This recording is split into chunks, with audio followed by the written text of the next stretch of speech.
Good afternoon, everyone.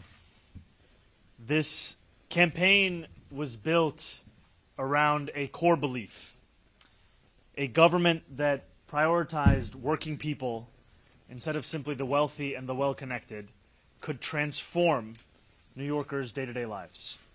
That remains my defining goal in City Hall, to deliver our affordability agenda for those who have too long been forgotten by our politics, to make a dignified life a reality for each and every person who calls this city their home. But that mission, it's part of a larger purpose, which is to restore New Yorkers' faith in a democracy that many have long felt abandoned by. New Yorkers often associate government with an irrelevance to their day-to-day struggles, associated with the possibility only of meager results, small ideas, and even smaller follow-through, agendas that are quicker to say no rather than eager to get to yes. I want to write a different story from our City Hall, a story of ambition, of reinvention, where working people know that they have fierce champions at every level of government and know that they can turn to those fortunate enough to serve them. Few agencies hold transformative power more than DCWP and are more ready to be supercharged to actually work for New Yorkers and address their concerns. There's not a single New Yorker, frankly, whose life is untouched by DCWP. Whether you are a consumer, a small business owner, an employee, the DCWP has the ability and remit to stand up for your rights and to fight predatory practices across the 5 boroughs. I want the next commissioner of this great agency to approach their role with a track record of achievement and an agenda of imagination, someone unafraid to take on entrenched interests. In Sam Levine, that is exactly the kind of leadership New Yorkers will get. Sam's pedigree is undeniable. From 2021 until this January, he served as the director of the FTC's Bureau of Consumer Protections, leading many of these same efforts on a national scale. What he achieved is not only remarkable, it has made measurable differences in the lives of millions of Americans. We pay less in junk fees, avoid deceitful subscription traps, trust that our data has been safeguarded, and are exposed to far less illegal telemarketing thanks to Sam's work. Before leading the Bureau of Consumer Protections, Sam advised FTC Commissioner Rohit Chopra and worked for the Illinois Attorney General, ensuring that those who were often forgotten not only had someone who would protect them, but also championing their struggles. Proud to be standing here appointing Sam to this role because of his experience leading work that restores people's trust in government, not because it is something of only a day-to-day importance, but frankly because this is part of the long-term objectives and goals of our government and what government should aspire to everywhere. Sam will work alongside our Deputy Mayor for Economic Justice, Julie Su, to protect New York City's 80,000 deliveristas who are as New York City as it gets. He will enforce the laws we have on the books now for consumers and workers alike. He will make DCWP a force to be reckoned with, one that refuses to allow corporations to treat their employees as expendable. When he succeeds, that success will be felt in a city that is vibrant with flourishing small businesses, in markets full of people who can afford to buy gifts and goods for themselves and their loved ones, in workers who know that their leaders, in fact, have their backs, and in an economy that is fairer and more accessible for all. Congratulations, Mark. Thank you, Mayor Elect. Very well. Thank you, Mayor Elect, for the opportunity to serve as your next Commissioner of the Department of Consumer and Worker Protection.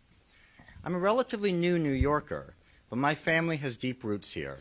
In fact, my grandmother, Eleanor Levy, grew up on the Lower East Side, just a few blocks from where I live today. She was a teacher here in the city, and it's a great honor to carry on that tradition of public service. I believe that the law is a tool for justice. It's not a static text, but a living and breathing instrument that has the power to transform the lives of working people. This belief has driven my work across these last 2 decades, from spearheading efforts to challenge illegal foreclosures when I was in law school, to taking on predatory for-profit schools as an assistant attorney general, returning millions of dollars to defrauded students. I believe the law is how we hold bad actors accountable. This is the work I was so proud to lead as Director of the Bureau of Consumer Protection at the Federal Trade Commission. In that role, I took on Grubhub for exploiting delivery drivers and restaurants, Care.com for misleading home health care workers, Amazon and its top executives for trapping people in subscriptions they didn't want, Meta and TikTok for stealing our data and putting our children at risk. And I fought to close loopholes that let scammers and predatory lenders prey on small businesses with impunity. I believe that city government cannot be a passive bystander as corporations scheme to exploit working New Yorkers. I believe we must be relentless, diligent, and innovative in how we defend the people who built the city and call it home. The need for strong leadership at the Department of Consumer and Worker Protection is at an all-time high. Millions of New Yorkers are being crushed by the cost of living crisis. The 80,000 deliveristas who weave about Manhattan and Brooklyn delivering food and medicine. The thousands of working-class taxi drivers who take us to the airport and to our friends' homes. Tenants struggling with junk fees on top of sky-high rent. The bodegas who line our street corners, the bodegas we start and end our days at. These working-class New Yorkers are the very heart of this city. There is simply no New York without them. And it is time they have a city government that has their back. As Commissioner for the Department of Consumer and Worker Protection, I'll make sure that every gig worker, small business owner, independent contractor, and consumer knows their rights and knows with confidence that they have a champion in the city government. Gone are the days when companies like Instacart and DoorDash can bully their way into record profits on the backs of workers and consumers. Gone are the days when laws like just cause protections are allowed to be overlooked or forgotten.